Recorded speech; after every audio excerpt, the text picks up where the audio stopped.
So, madali yung kain ko. Yan, Ayun guys, ang laki, diba? Wala. 2, 3, come on! Hey guys! Welcome back again to my YouTube channel! Ngayon guys, kakain muna ako guys kasi kakatapos ko lang mag-edit. Nagugutom talaga ako guys, sobra. So wala na akong time magpaganda guys kasi sobrang pagod ako.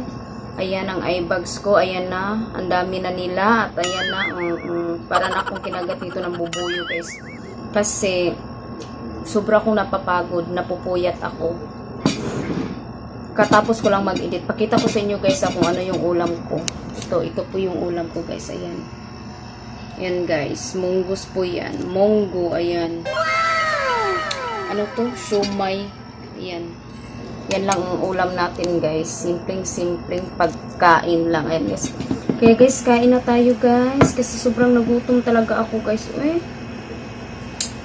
Ang hirap kasi guys pag mag-i-edit ka, sobra ka talagang matagalan. Tapos kagabi naman gumawa ako ng thumbnail ko. So natagalan din ako. Sobra akong natagalan talaga guys. Wala akong choice. Ito na yung pinasok ko panindigan ko na lang talaga. Ayan.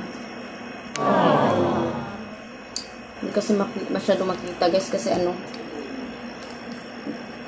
iba kasi yung nilagyan ko ng camera.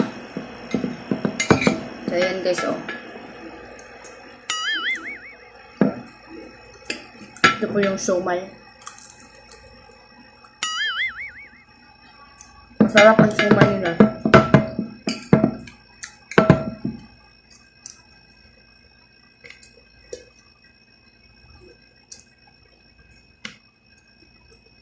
Alam niyo sa may chicken.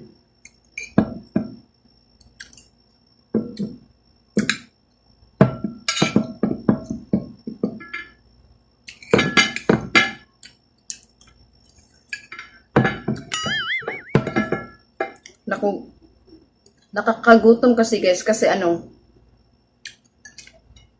pala ako naglagay ng mic ko, baka mahina yung boses ko. Maglagay muna ako ng mic guys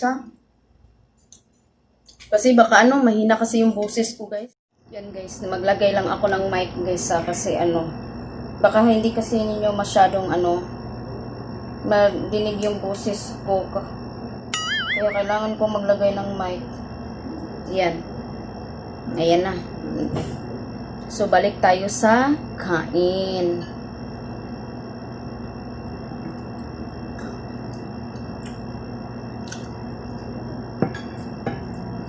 Masarap lang kasi guys kasi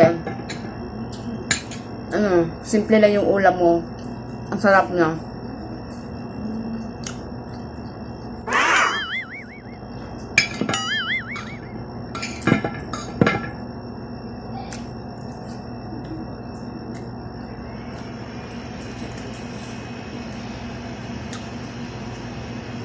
Ayan guys, umunggo. Yan.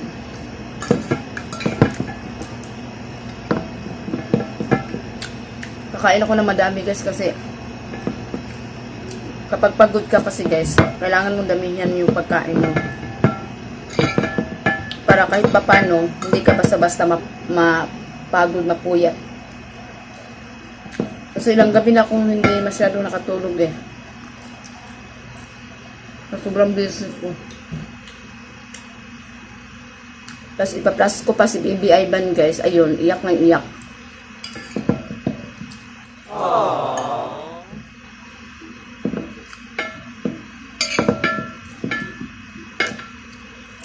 Kaya hindi talaga ako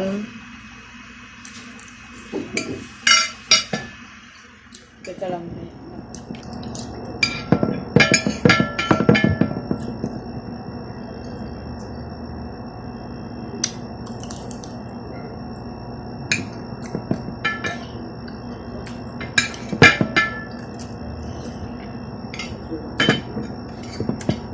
Ayan guys, malapit ko na ubos ang isang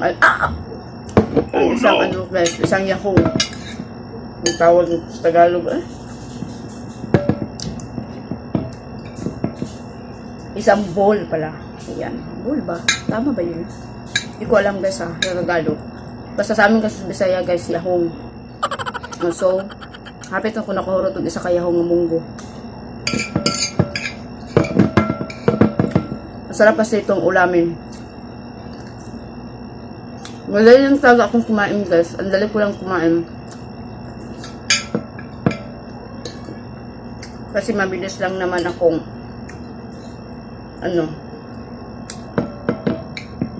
madali akong makalulok. So madali yung kain ko. Yan. Ayun guys, ang laki diba? Walang diba ang laki ng bunganga. Kaya guys, gaano pa talaga ako mag-diet. Hindi talaga ako tatabag kasi ang lakas kong kumain. Lakas ko talaga kumain guys. Hindi ko kaya na walang rice. Ayan, diba? Ito na lang natira kung kanin ko, diba? Ang dami dito kanina. Pero ito na lang natira. Gutom ako guys.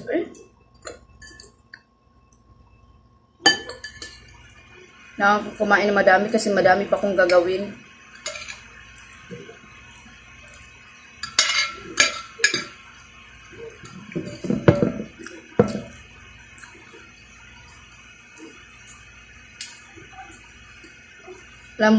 Alam nyo guys, totoo pala guys, no, nakakapagod talaga guys. Pag pumasok ka talaga sa guys, sa mundo ng YouTube guys, sobrang mo talagang paghirapan yung lahat. Para maabot mo yung, ayan na guys ha. Ayan na guys, wala na. O diba, o ayan. O ayan diba, naubos ko lahat no.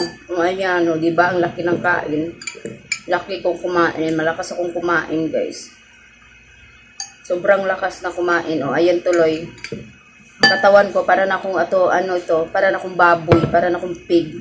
Ganun na ako kataba kasi ayan ang taba ko na guys. O diba, ang laki na. Hayaan na natin kahit mataba tayo kasi hindi naman tayo celebrity para magpaganda ng magpaganda talaga, ng bonggang-bongga. Dito lang ako sa bahay. Hindi naman ako lumabas kasi hindi pwede lumabas. Yan.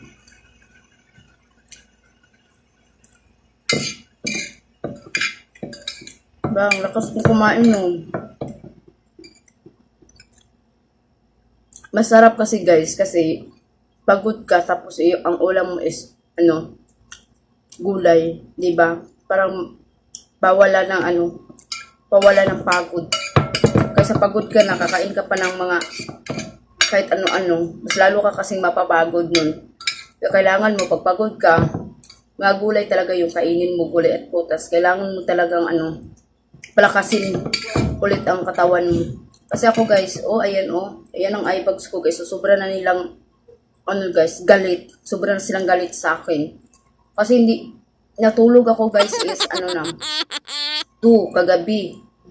Nung isang araw naman, 1. Kasi guys, pinagtrabahuan ko talaga tong, trabaho na to. Tong pag-YouTube na to. Kasi, gusto ko sana, ngayon taon na ayan, may nangatira-tira pa. Gusto ko sana na ngayong taon na sana mamonetize ako na para isipin ko na lang kung paano ko po yun gagawin yung content ko, kung paano ko yun gagawin yung pag-vlog, kung saan ko na siya pwedeng gawin ganun. Sana, pero hindi ko to kaya guys kung wala ang tulong ng mga kaibigan ko.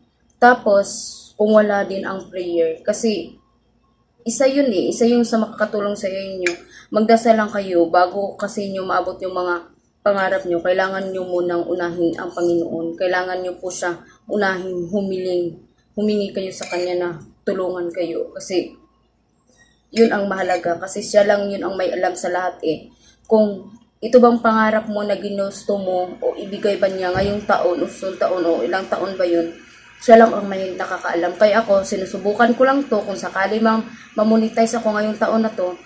Thank God, salamat. At saka, sobrang salamat sa mga kaibigan kong handang tumulong sa akin na hindi nila ako hinayaan na panghinaan ko ng loob. Sila yung nagpapalakas ng loob sa akin. Sabi na sa akin, huwag kang sumuko. Nandito lang kami, supportahan ka namin, tutulungan ka namin. Diba guys, ang saya nun, ang saya kasi may mga kaibigan ka talagang totoo na hindi talaga sa'yo tumulong. Kasi guys, sa totoo lang, kung hindi ko sila nakilala, siguro hindi ko alam. Siguro, ayoko na, stop na ako. Kasi napagod ako, na-pressure ako guys. Medyo napanghinaan talaga ako ng loob. Kaya nung nakilala ko na sila, pinupush nila ako, tinutulungan nila ako, ipakita talaga nila, oh ayan, tinulungan ka namin, oh ayan ah. Sobra akong saya. Kaya lagi ako nagpapasalamat sa Diyos kasi madami siyang tao na binigay, madami siyang tao na ginamit para matulungan ako. Kasi lagi akong nagdasal guys na sana tulungan ako ng ligad na makahanap ako ng mga kaibigan, makahanap ako ng mga totoo talagang kaibigan na nagtumulong, magtulungan kami, ganun. So ngayon, nahanap ko sila, sobra akong saya, sobrang laki ng puso ko. Ang laki ng puso ko ngayon guys, kasi ang dami sila, madami sila mga kakilala ko. Kahit sa YouTube ko lang sila nakilala guys, sobra ko pa rin saya nun. Kasi pwede naman kami magtukam, di ba? Mag-chat kami, o di ba? O ayan, tulungan kami. Sobrang akong saya nun. Kaya wala na talaga akong ibang hihilingin, guys. Kundi, mamonetize na lang ako. Ayun. Yun po yung process na gagawin ko. At kailangan ko pa yung hahabain ang prayer ko. Kasi prayer is the best naman. Yun naman talaga yung unang makakatulong sa akin, di ba? Kaya guys, hanapin nyo talaga yung totoo nyong kaibigan. Kailangan nyo lang talaga maghanap ng mga kaibigan na magiging totoo sa'yo. Kasi guys, hindi po lahat ng relatives mo, both side na suporta sa'yo. Kasi yung iba wala naman yung iba wala naman silang internet, diba? So, paano sila makakatulong sa'yo kung wala silang ganun, diba? So, hahanap ka ng ibang paraan, hahanap ka ng ibang diskarte kung anong gagawin mo. So ako humanap ako, nakikita talaga ako ang mga kaibigan ko. Kaya sobra talaga ako nagpapasalamat, no? Kahit hindi man ako umabot sa monetize ni YouTube, at least nakahanap ako ng mga totoong kaibigan, nakahanap ako ng mga kaibigan dito sa mundo ng YouTube, diba? Mahirap yun guys ha, sobrang hirap kung ikaw lang talaga mag-isa kasi hindi ka celebrity para ma-excite sila titingnan yung video mo. Hindi sila mainggan yung tingnan yung video mo kasi hindi ka sikat. Kasi hindi ka sikat guys. Kaya kailangan mo talagang paghirapan, pagtrabahuan yun para makuha mo yun. Kasi kung sa mga artista guys, ang dali lang nilang kunin yun. 2 months, monetize na ata sila. 1 month o 1 week, ayun, monetize na sila. Kasi ang dami nanonood na tao sa kanila. Kasi iba kasi tayong mga tao guys Hindi natin suportahan yung iba, 'di ba? Yung ibang nangangailangan talaga. Yung sinuportahan ng tao yung sikat talaga. Yun, totoo naman talaga yun. Yung mga sikat lang talaga yung inuuna natin suportahan, 'di ba? Ma-excite ano ba yung buhay nila, artista kasi sila yun. So, na-excite yung tingnan ang mga vlogs nila, 'di ba? Kaya ganun, kaya kailangan mo talaga mag-isip ng diskarte. Gumawa, pagtrabahuan mo para umangat ka talaga, para makilala ka unti-unti kahit tagal man yun.